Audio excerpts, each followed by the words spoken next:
Berapa ramai Rasul? 25. Adam Idris Nuh Saleh, sampai habis. Jadi nasyid pula kan. Kita cerita banyak ni. Kalau kita tak belajar tauhid, tahu tak kita? Tak tahu. Fiqh macam tu juga. Kalau tak belajar fiqh, tahu tak kita rukun sembahyang Allah? Berapa rukun sembahyang? 13. Kalau tak belajar fiqh, tahu tak kita? Tak tahu. Tahu tak kita niat puasa kalau kita tak belajar ibadah, tak belajar fiqh? Nawaitu sabradin an adai syahri ramadana hadis sanatillahi ta'ala. Kalau tak belajar ibadah dengan tak nur qalbi tak ajar bab puasa, tahu tak kita puasa main taram je. Orang puasa kita puasa, niat tak ada, akhirnya lebuh saja, sekadar lapar dan dahaga, sia-sia aja ibadah kita. Pimai-pimai tentu aja. Nampak? Ustaz ni nak bersajak ke nak apa ni? Sama ni ujung. Kan? Ini ilmu-ilmu Islam. Kalau kita tak belajar Al-Quran di sekolah, kita tahu tak baca Quran? Tak tahu. Berapa je? Alif, ya, mim, sebab tak belajar Jawi kat sekolah. Dia tak tahu pula. Lain kata orang, lain kata dia. Nampak? Itu dia. Di sekolah kita belajar ilmu-ilmu asas-asas agama Islam. Kemudian asas-asas 3M, menulis, mengira dan membaca. Kalau tak pergi sekolah, tengok macam Pak Mat tu. Huruf tengok pun pakai teropong. Tak nampak. Bukan tak nampak, tak kenal. Tu dia kata dia jin kepala tucit, jin ekor panjang. Tak belajar. Bila kita belajar, kita kenal huruf tak? A, B, C, D, E, F, G, H, I, J, K, L, M, N. Saya lagu dulu cikgu ingat tak? Alif betul. Alif atas A, alif bawah I, alif depan U, A, I, U. Ba di atas Ba, Ba di bawah B, Ba depan U, babi buta. Sebab belajar di sekolah. Kalau tak belajar sekolah macam boleh baca? Tak boleh. Jadi buta huruf, buta kayu. Tu dia cerita dia. Tak menulis tak boleh. Mengira tak reti. 1 campur 1 10 pun tak. Tak belajar mengira. CP pun tak tahu. 8 ke 8 berapa? 8 ke 8 88 lah. 8 campur kali 8 duduk sebelah-sebelah. Aja 88 kita. Sebab tak belajar mengira di sekolah. Jadi belajar di sekolah, inilah yang kita dapat. Dan siapa yang mengajar? Adik-adik, siapa yang mengajar? Guru. Jadi sayang guru. Balik sebelum nak periksa, pi salam guru. Salam dengan mak ayah pun je. Kena salam mak ayah minta restu. Imam Asy-Syafi'i rahimahullah ta'ala, sebelum pergi menuntut ilmu, dia salam dengan maknya, minta restu. Dengan guru pun macam tu juga. Kalau boleh cium tangan guru. Jangan baca pipi cikgu pula. Cikgu perempuan, awak lelaki jangan. Dia perempuan, cikgu ustaz dulu kopi jangan dia cium pipi kan. Tak tidur 3 malam ke? Terkenang. Okey. Cium tangan, jangan cium pipi. Sekarang mak ayah kita, kalau mak ayah kita tak apa. Jangan takut ayah sesat. Untuk budak ni kan. Lain kata kita, lain ni buat je gerak. Jadi kena cakap terang. Kalau nak minta restu cikgu, ustazah, jangan cium pipi, cium tangan tak apa. Tu amalan orang dulu Dan minta restu dia cium tangan. Gitu. Jadi bila dah cikgu bersungguh-sungguh mengajar kita, tengok cikgu-cikgu kita ni. Dia bersungguh-sungguh. Bayangkan, datang pagi 7.30 dah sampai sekolah. Bersama kita sampai pukul 1.30, sampai pukul 2, sampai pukul 2.30. Kalau untuk adik-adik kadang-kadang sampai petang, tuition lagi dan sebagainya. Bersungguh-sungguh dia. Kan? Jadi kita pun adik-adik, kita pun kena bersungguh-sungguh. Dik, janganlah main cokia-cokia je.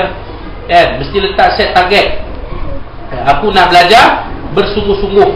Seperti mana cikgu, ustaz, ustazah mengajar bersungguh-sungguh, macam itulah aku belajar bersungguh. Kena puluh dah lagi berapa hari ni. Kan? Itu. Supaya kita dapat apa yang kita cita-citakan. Kan? Ya? Baik.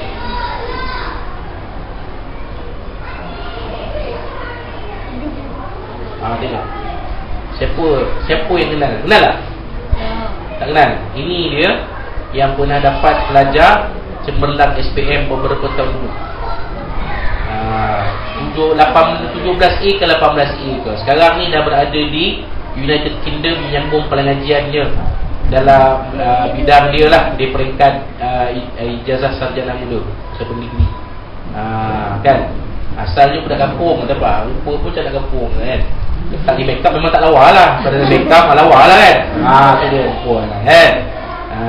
Siapa-siapa di antara cikgu-cikgu ke pakcik-pakcik nak buat menantu ni boleh lah. Ni menantu contoh ni.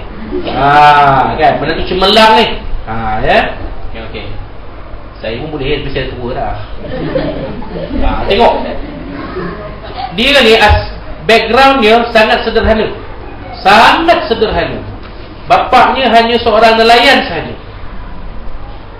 Kalau tengok rumah dia dengan rumah kita, rumah mak pak kita di kampung, rumah mak pak kita di kampung tu lagi lawa daripada rumah dia.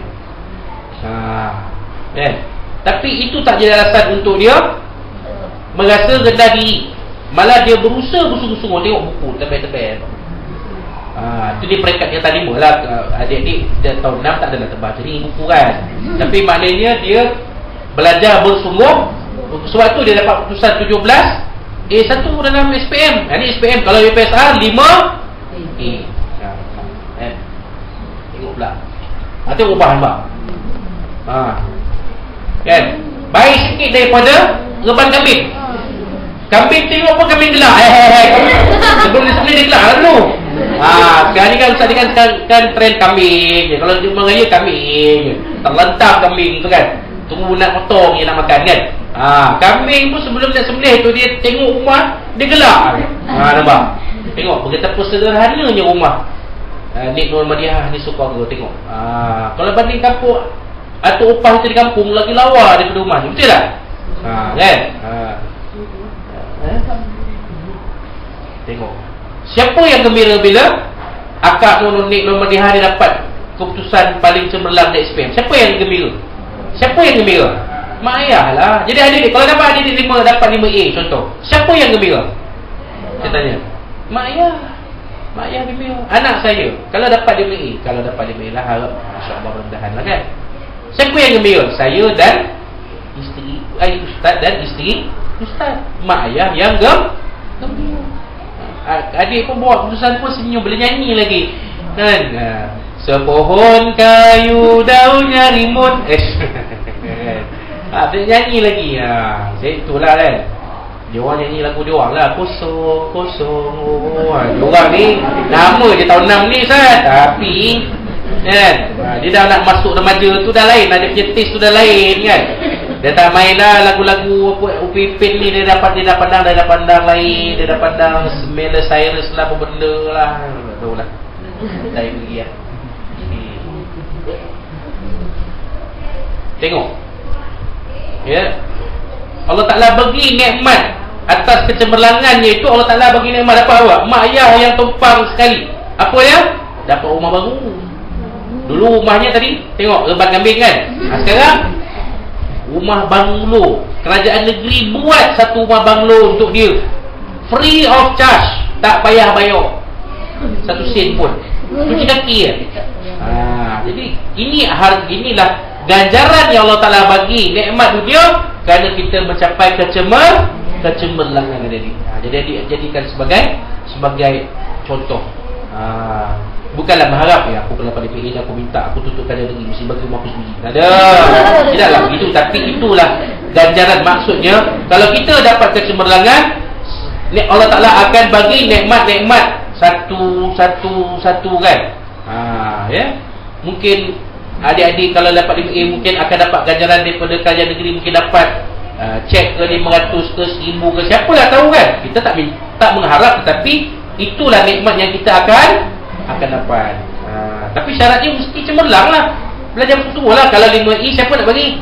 Kita nak bagi lah. Tak, mau pergi kuih lah. Kan?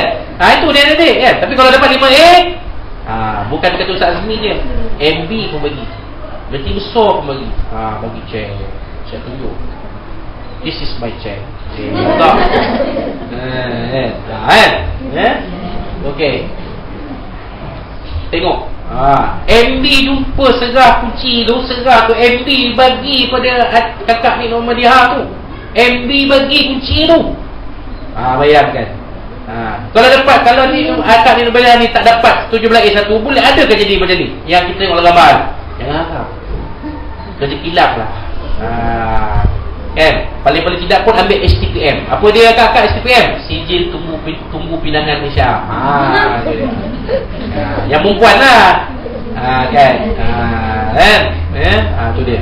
Kalau yang lelaki, Sijil Tunggu Pekerjaan Malaysia. Tunggu kerja tak main-main, tak tahan-tahan. Sebab tak cemerlang. Kalau cemerlang, kerja cari kita, bukan kita cari kerja. Tengok, dipanggil ke sekolah pula, bagi ceramah motivasi pada adik-adik. Sebab dia adalah pelajar contoh. Bukan saja pelajar contoh dari segi kecemerlangan akademik dia, kecemerlangan dalam pelajaran, tapi kecemerlangan dari segi peribadi. Ada juga yang cemerlang yang kakak. Ada yang satu hamba Allah kan, cemerlang juga, sama juga. Tapi bila pergi negara atas angin, dia pun jadi orang atas angin pula. Ada penilaian dan jumpa putih dan penilaian langsung macam ni. Ada melentuk, begini macam, ini macam. Kita tengok pun naik muntah tengok. Tak payah, baik tengok ni lagi bagus. Kan? Cemerlang akademik dan siasat ataupun peribadi sebagai seorang Muslim itu terpelihara. Yang ini kita nak. Ni yang dikatakan Rabbana atina fid dunya hasanah wa fil akhirati hasanah wa qina azabannar dia. Kan? Bukan saja dunia cemerlang, tapi nak menuju ke akhirat pun dia cemerlang. Biarlah orang nak kata kemah bergerak ke apa benda ke. Macam akak dia ada seorang Siti Nur Fatimah ke, saya pernah buka Facebook. Belajar UK juga, belajar di bidangnya universiti di Nottingham, tak salah, di UK. Tapi dia tetap seminggu sekali jumpa kawan buat usrah, baca Quran secara berjamaah. Jadi maknanya tak lari. Hidupan seorang Muslim tu tak lari, walaupun berada di tengah-tengah kelompok masyarakat non-Muslim. Adik-adik kata adik-adik so mungkin ada yang pergi England dan sebagainya. Dia tetap baca Quran, tetap sembahyang 5 waktu. Walaupun mungkin raga-raga sikit, Ustaz Nur Rabi mungkin raga-raga sikit lah, rambut panjang sikit ke apa ke, tapi dia sebagai seorang Muslim tu terpelihara. Sebagai seorang Muslimah tu terpelihara, menutup aurat dengan sempurna. Kan? Ini kalau dah rambut merah-merah macam minta maaf sekali, kakak ibu bapa belakang. Ini dah rambut merah-merah, lepas tu dah atas katil pun pozi dah macam artis barat kan. Macam mana kita nak jadikan sebagai contoh? Kan? Rosak anak kita. Kan? Allah a'lam. Bukan nak mengutuk tidak, tapi sebagai cermin diri kita semualah. Tengok. Nampak? Orang buat buku lagi nak gali rahsia dia, macam mana you boleh adik boleh jadi cemerlang 17A1 ni, digali rahsia tu, buat buku motivasi lagi.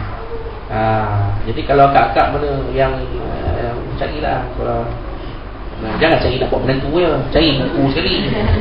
Kan? Gali rahsia-rahsia tu kan, buku boleh digunakan untuk anak kita pula kan. Baik, ini dia. Jadi ciri-ciri pelajar cemerlang ada 4 perkara yang kita kena titik beratkan. Ada lagi masa dalam 4 hari ni kita boleh perbaiki lagi. Pertamanya ialah keagamaan. Keagamaan Kalau dia pelajar cemerlang, macam saya kata tadi tentang akak di Muhammadiyah tu, cuba tengok ciri cemerlang, ciri-ciri kecemerlangan